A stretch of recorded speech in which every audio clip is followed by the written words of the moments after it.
दुर्गति नाशनम। मैं आपको एक सच्ची कहानी लेकर आया हूँ 1994 की। एक कहानी है जबलपुर की।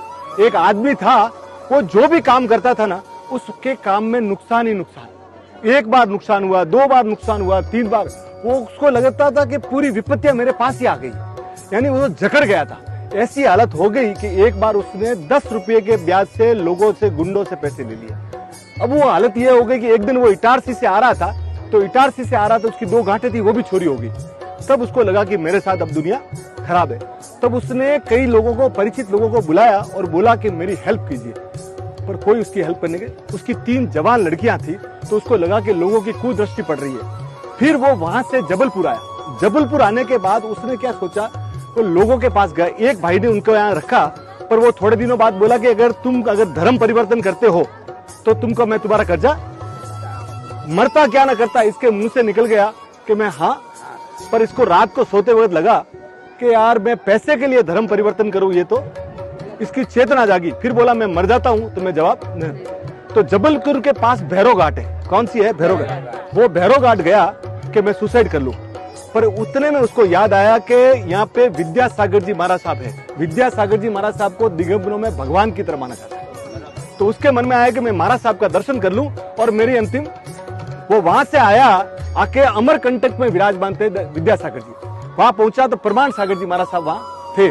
उनके पास जाके बोला कि सर मुझे तो सुसाइड करना है। वो चौंके कि कोई व्यक्ति मेरे दर्शन करने आता है, ये तो मेरे लिए सुसाइड। बोले तेरी व्यथा क्या है? तो उसने अपनी तकलीफ, व्यथा सब बताई। अब आप सोच के ताजुब रहेंगे कि महाराज साहब के भी आंखों में पानी लग गया कि क्या आदमी की तकलीफ है। उसको हाथों हाथ वो विद्यासागर जी महाराज साहब के पास ले गया। विद्यासागर जी महाराज साहब ने सुना है, उसकी पूरी व्यथा हुई। तो महाराज साहब ने बोला कि भाई देखो, कोई जैन भाई को बात करो, इसकी जीविका का कोई प्रबंध करो। पर प्रमाण सागर जी ने बोला कि सर आप इसको आशीर्वाद दीजिए और कोई उपाय बताइए, यह आदमी बड़ा तकलीफ में है। तो उनके मुंह से क्या निकला मालूम है? सुन के आप तो दानम दुर्गति नाशनम। क्या बोला?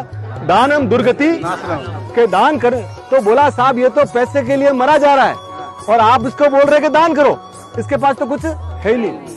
महाराज साहब ज्यादा नहीं बोलते। महाराज साहब ने बोला दानम दुर्गति नाशनम। तो पूछा गया कि तेरे पास कुछ है क्या? वो क्या पूछा? तेरे पास कुछ है? तो बोला मेरे पास 500 रुपये है। तो बोले कुछ इसमें से दान कर सकता है क्या? बोला मैं तो कल मरने वाला, मैं तो पूरा का पूरा आज करने को। उसने 500 का 500 रुपया उस दिन, ये दोपहर की बात है। और शाम को तो जबलपुर के कुछ प्रतिष्ठित लोग आए और उनको उन्होंने, महाराज साहब ने बात की। तो एक ने बोला मेरे पास कपड़े की दुकान पड़ी है और कोई चलाने वाला नहीं है, आप इस आदमी को भेज दो। वो आदमी लग गया। उसके दूसरे तीसरे दिन तो उस दुकान में बिक्री 2 4 गुना होने लग गई। तो उनको लगा कि इसके पांव बहुत बढ़िया है। और थोड़े दिनों के बाद उसकी 25% उस दुकान में भाग गई। आज वो व्यक्ति जबलपुर में बहुत बड़ा प्रतिष्ठित आदमी है। इसलिए शास्त्रों में कहा गया है कि दानम दुर्गति। आपकी जितनी शक्ति है उतना दान आप करते रहिए, जरूर कीजिए।